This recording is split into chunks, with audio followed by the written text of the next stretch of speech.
Ya, kembali di Breaking News Metro TV, kita akan kembali lanjutkan perbincangan ini.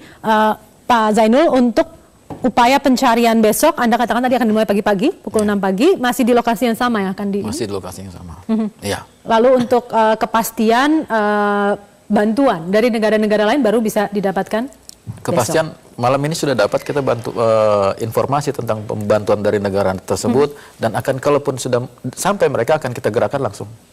Oke, baik. Kita lihat informasi dulu berikut ini. Pemirsa, Wakil Presiden Yusuf Kala mengatakan pemerintah akan mengupayakan untuk mencari pesawat yang masih hilang. Pemerintah juga membuka diri terhadap bantuan dari negara tetangga untuk mencari pesawat AirAsia QZ8501.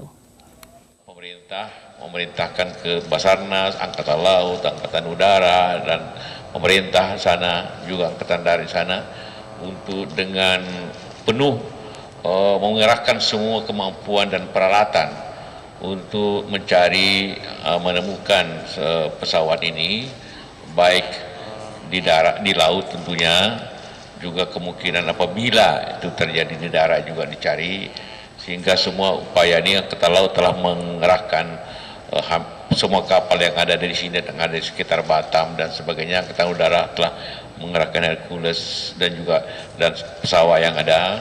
Besok akan ditambah lagi secara maksimum, dan Presiden juga memerintahkan untuk melaksanakan secepat-cepatnya. Kita juga mendapat tawaran atau permintaan untuk ikut serta operasi dari Singapura, Malaysia, Australia, dan kita semua menerimanya sebagai tanda suatu keikutsertaan dalam operasi kemanusiaan ini. Karena juga pada waktu pesawat Malaysia hilang, Indonesia juga, Angkatan Udara, Angkatan Laut, Basarnas juga ikut serta. Tentu ini merupakan suatu sifat kita se-ASEAN ini. Sampai sekarang belum ada informasi yang memberikan indikasi di mana jatuhnya, namun upaya ini tentu akan berlangsung beberapa hari ke depan sampai ini diketemukan. Pemirsa, pemerintah Korea Selatan akan membantu pencarian terhadap pesawat AirAsia yang hilang. Hal yang sama juga ditawarkan pemerintah Australia. Pemerintah Korea Selatan akan berupaya membantu pencarian pesawat AirAsia yang hilang, serta menghubungi keluarga 3 penumpang Korea Selatan yang ada di pesawat AirAsia dalam perjalanan dari Surabaya ke Singapura. Sebelumnya diinformasikan ada 3 warga Korea yang menjadi penumpang AirAsia QZ8501 yang hilang. 안타깝게도 저희가 인도네시아 측으로부터 통보받은 바에 따르면 그 탑승객 가운데 우리 국민이 3명 포함되어 있는 것으로 파악이 되고 있습니다. 그 과정을 면밀히 지켜보면서 우리 정부 차원에서도 신속 대응팀 파견 문제를 포함해서 우리가 할 수 있는 조치가 무엇이 있는지를 면밀히 점검을 해야 되겠고요. 또 지금 확인된 우리 국민 탑승객 보다 구체적인 신원을 파악하고 또 가족들과 연락 등 여러 가지 지원 조치를 또 강구를 해야 될 것 같습니다. 그리고 Sementara itu pemerintah Australia juga menawarkan bantuan untuk pencarian dan penyelamatan pesawat AirAsia. We may be able to assist in the search and rescue operation, but we're waiting to hear from foreign ministers in Indonesia or Singapore or any other countries involved in this search and rescue mission. AirAsia QZ8501 membawa 120 penumpang, termasuk 7 kru dinyatakan hilang dalam penerbangan dari Surabaya menuju ke Singapura. Ya, kita akan lanjutkan perbincangan ini. Saya ke Mas Wahyu dulu. Kondisi pesawat dinyatakan baik. Pemeriksaan rutin dilakukan terakhir 16 November. Adakah kaitannya sebetulnya kondisi pesawat, kecanggihan pesawat dengan kecelakaan atau hilang dari radar? Jadi kecelakaan itu di mana-mana. Kalau paham saya, ada 3 penyebabnya. Pertama, human error. Yang kedua, material failure. Yang ketiga, weather reason atau environment cause. Material failure itu artinya kondisi pesawat ini? Bukan, material failure itu umur tekniknya habis. Oke. Jadi kalau pesawat itu baru, ya nggak mungkin habis. Mungkin material failure. Karena gini, kadang-kadang kita naruh sepatu aja, selama 2 tahun dia rusak sendiri itu, bawahnya. Nah, itu berarti umur tekniknya habis. Okay. Nah, itulah salah satu penyebabnya. Jadi janganlah kalau setiap ada kejadian kita selalu menyatakan bahwa itu karena cuaca buruk. Kok Tuhan disalahkan? Jangan. Kenapa kita tidak melihat ke kita sendiri?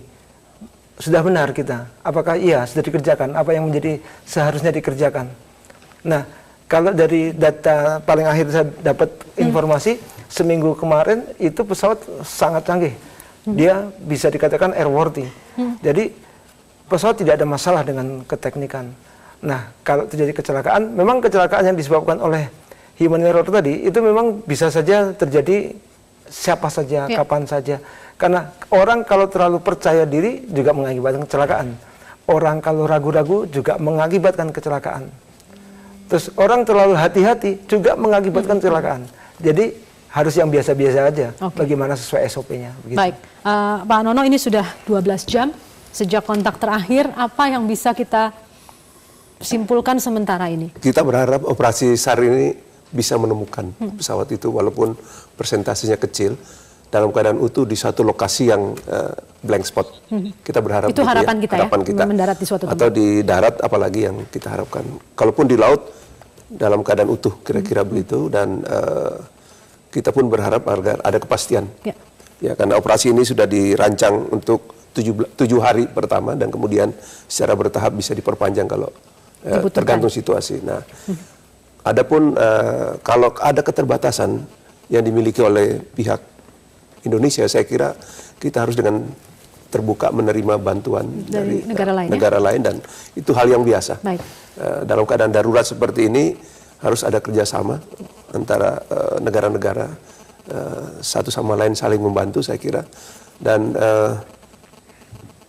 masyarakat di sekitarnya pun juga harus diberikan informasi agar mereka juga mengetahui, dan mereka juga ada upaya apa yang terjadi, dan saya kira kita mendoakan semoga ya keadaan penumpang itu selamat dan pesawat itu selamat. Baik, Pak Zainul, terakhir fokus pencarian di darat seperti apa rencananya ke depan? Kita belum sampai pada fokus pencarian sementara ini di darat, masih di laut. Jadi Basarnas akan mengerahkan seluruh kemampuan kami, alut maupun personal. Jadi kami juga meminta bantuan kepada potensi-potensi SAR seperti TNI, Polri, dan institusi-institusi lain yang terkait untuk bersama-sama memperjuangkan ini. Baik, Pak Zainul, terima kasih untuk kehadiran Anda, juga Mas Wahyu dan juga kepada Pak Nonos. Terima kasih, selamat malam. Dan pemirsa, itulah akhir dari Breaking News. Untuk saat ini tentunya kami akan terus menghadirkan perkembangan terkini pasca hilangnya kontak dengan pesawat AirAsia QZ8501. Kami akan hadirkan dalam kesempatan berikutnya. Saya Zelda Safitri, sampai jumpa.